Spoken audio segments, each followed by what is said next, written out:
Hello friends, welcome to my channel. The revenge के episode 30 के साथ हाजिर हूँ। तो पिछले एक्सप्रेशन शुरू करते हैं। सोंडियोन जैसे ही पत्थर से लग के नीचे गिरने लगता है तभी सेजुन बड़ी तेजी से आके उसके मुंह पे पंच मारता है और उसके नीचे गिरने के बाद सेजुन काफी ज्यादा गुस्से में उसकी तरफ देखता है और वो सोचता है कि ये कमीना जैसे ही नीचे गिरा तो हाफ गार्ड की पोजीशन में चला गया। यहाँ पर हाफ गार्ड के बारे में बताया जाता है। ये एक ग्राउंड ग्रैपलिंग पोजीशन है जिसमें कॉम्बेटेंट दूसरे के ऊपर लेटा होता है, जिसमें नीचे वाला कॉम्बेटेंट एक पैर इंटीग्रल होता है। और देखते हैं कि सोंडियोन अपने दोनों पैरों से सेजुन के एक पैर को पकड़ के रखता है और सेजुन उसकी चेहरे पर पंचेस पे पंचेस मारता है और सोंडियोन अपनी दोनों हाथों को सामने कर उसकी सारी पंचेस को ब्लॉक करता है। ये देख के सेजुन सोचता है कि क्या वो जियोजित्सु जानता है, लेकिन मैं कहीं ज्यादा एडवांटेजेस पोजीशन में हूँ जहाँ मैं उसे मार सकता हूँ। और सोंडियोन सोचता है कि ये इस तरह कंटिन्यू नहीं रह सकता, मैं ज्यादा देर तक रोक नहीं सकता, मुझे पहले कुछ करना होगा, मुझे उठकर सबसे पहले खड़ा होने की जरूरत है। और वो अपनी दोनों पैर को घुमा के सेजुन को नीचे गिराने की कोशिश करता है, पर तभी सेजुन अपने एक हाथ से उसकी थाई को पकड़ के और अपने दूसरे हाथ से उसकी कॉलर को पकड़ के दूसरी तरफ घूम जाता है और उसे साइड पोजीशन में पकड़ लेता है। ये देख के सोंडियोन घबराते हुए सोचता है कि डैम इट, वो अपनी साइड में है, ये डेंजरस है। यहाँ पर हमें साइड पोजीशन के बारे में बताया जाता है। टॉप कॉम्बेटेंट एक गार्ड पास करता है और उसका बॉडी ओपोनेंट के बॉडी के साइड में होता है। सेजुन सोंडियोन की तरफ देख के सोचता है कि फाइनली एक गार्ड पास हो गया, अब उसके मुंह पर डिपेंड करता है। और तभी सोंडियोन सेजुन के सर पे पंच मारता है और सोंडियोन अपनी फिस्ट से उसके ऊपर हिट करते रहता है। ये देख के सेजुन काफी ज्यादा गुस्सा हो जाता है और वो सोचता है कि उसका फिस्ट तो पत्थर जैसा है, मुझे पहले अपने सर को हटा लेना चाहिए। फिर पेट के और वो अपनी घुटने को सोंडियोन की पेट के ऊपर रखता है। इसे नी ऑन बेली कहता है। इसके बारे में बताया जाता है कि घुटने का यूज करके ओपोनेंट के पेट के ऊपर वजन और प्रेशर डालना, और वो अपनी घुटने से सोंडियोन की पेट पे काफी ज्यादा प्रेशर डालता है, जिस वजह से सोंडियोन को काफी ज्यादा दर्द होता है।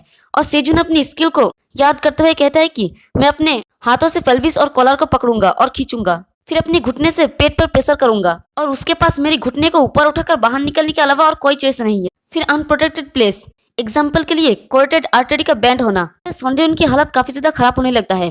तभी सेजुन उसकी मुंह पे जोर से पंच मारता है, जिस वजह से सोंडियोन की मुंह से और नाक से खून निकलने लगता है। तभी सोंडियोन सेजुन के हाथ को पकड़ के उसे खींचने की कोशिश करता है तो सेजुन अपनी दोनों हाथों से उसकी गले को बाइंड कर लेता है। इसे बेसबॉल चॉक कहा जाता है क्योंकि ये बेसबॉल बैट पकड़ने वाला बैटर होल्डिंग की ग्रिप की जैसा दिखता है। और सेजुन सोचता है कि हो गया, मुझे ऐसा लग रहा है कि मैंने इसे ठीक से किया, एंड तक अपनी गार्ड डाउन ना होने दे। और सोंडियोन की गले को पकड़ने की वजह से सोंडियोन आहिस्ता आहिस्ता बेहोश होने लगता है और उसे अपनी बचपन की मेमोरी याद आने लगती है। उसे याद आने लगते हैं कि उसकी मॉम और उसके डैड के साथ बिताए हुए खुशी के पल। तभी उसके सामने वो बॉस गुंडा जिसके पास उसके बाप ने पैसे उधार लेता है वो आ जाता है। उसे देखते ही सोंडियोन अचानक से अपनी आंखों को खोल लेता है और अपनी पूरे स्ट्रेंथ के साथ सेजुन की पेट के साइड पर पंच मारता है और देखते हैं कि उसकी पंच की वजह से सेजुन की हड्डियों में क्रैक आने लगता है। सेजुन उसे छोड़ के साइड में चला जाता है और सोंडियोन भी अपने गले को पकड़ के खांसने लगता है। और सेजुन दर्द के मारे सोचता है कि क्या ये भी पॉसिबल है, वो बेहोश होने वाला था तो ये एनर्जी कहाँ से आया। और तभी सोंडियोन उठ के खड़ा हो जाता है और कहता है कि मैं इसे एडमिट करता हूँ, तुम सोच रहे होंगे कि ये आसान है, बट अब से मैं सच में अपना बेस्ट करूंगा। और वो दोनों ही फाइटिंग के पोजीशन में आ जाता है। फिर सेजुन उसकी फेस पर पंच मारता है तो सोंडियोन नीचे झुक के उसकी पंच को डॉच कर लेता है और सेजुन फिर से पंच मारता है तो वो फिर से उसे डॉच कर लेता है और साइड से सेजुन की साइड पर पंच मारता है और फिर उसके चेहरे पे पंच मारता है। फिर वो कहता है कि मैं तुम्हें एक क्वेश्चन पूछना चाहते हो। तो सेजुन कहता है कि क्या।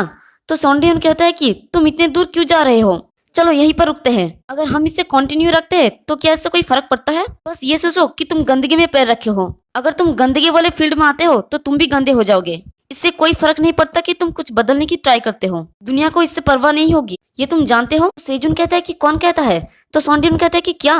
तो सेजुन कहता है कि दुनिया चाहे कैसी भी हो मुझे इसकी परवाह नहीं है, मैं बस वो रास्ता क्लियर कर रहा हूँ जो ट्रेस से भरा है, तुम उनमें से एक हो। ये सुन के सोंडियोन कहता है कि तो ये ऐसा है, मैं समझता हूँ। और वो सेजुन के मुंह पे बहुत जोर से पंच मारता है, जिस वजह से सेजुन नीचे गिर जाता है। और सोंडियोन कहता है कि सॉरी, बट मुझे भी कुछ प्रोटेक्ट करना है। और वो सेजुन के पास आके घुटनों के बल बैठ के कहता है कि हम सब अपने आप से फाइट कर रहे हैं और मैं भी हारना नहीं चाहता।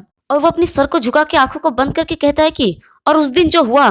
तभी सोंडियोन के पीछे से वो बॉस गुंडा बाहर निकल आता है और वो कहता है कि उस दिन, किस दिन। ये सुन के बड़ी तेजी से सेजुन पीछे हट जाता है और उसे देखकर घबराते हुए कहता है कि तुम यहाँ क्या कर रहे हो।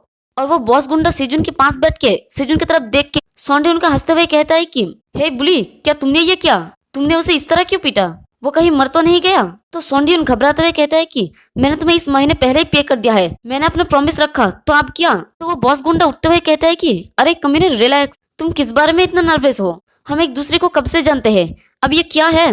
मैंने इसके बारे में कल हिसाब लगाया, चाहे मैं इसके बारे में कितना भी सोचूं, बट ये बहुत बड़ा अमाउंट है और तुम सिर्फ लोगों को धोखा देके ऐसा नहीं कर सकते। खासकर अगर तुम 2 महीने का पे एक साथ करने चाहते हो। तो मैं जो कंक्लूजन पर पहुंचा वो ये है, और वो सॉन्ड्यून की तरफ बड़ी डरावनी तरह से देखकर कहता है कि मेरे पास एक बहुत अच्छा बिजनेस आइटम है और इससे बहुत सारा पैसा कमाया जा सकता है। मैं इस तरह की चीज में सच में काफी अच्छा हूँ कमीने, तो मैं तुम्हें सिखाऊंगा कि कैसे पैसे कमाया जा सकता है। और सॉन्ड्यून तो उसकी बातों को कुछ समझ ही नहीं पाता और वो कहता है कि तुम क्या कर रहे हो, बट तभी वो बॉस गुंडा कहता है कि क्या कहा तुम कमीने, तुमसे इनफॉर्मली बात क्यों कर रहे हो। तभी देखते कि सेजुन उस बॉस गुंडे के पीछे उठ के खड़ा हो जाता है और उसके कान के पास आके कहता है कि बट तभी वो गुंडा पीछे मुड़ते हुए कहता है कि तुम कमीने, तुमने तो मुझे डरा दिया। और तभी सेजुन उसकी गले को दोनों हाथों से पकड़ लेता है और वो कहता है कि लेकिन लाइन कट मत करो। और इसी के साथ हमारा ये वाला एपिसोड भी खत्म होता है। एक्सप्लेनेशन पसंद आई तो वीडियो को लाइक और चैनल को सब्सक्राइब कर दे। शुक्रिया।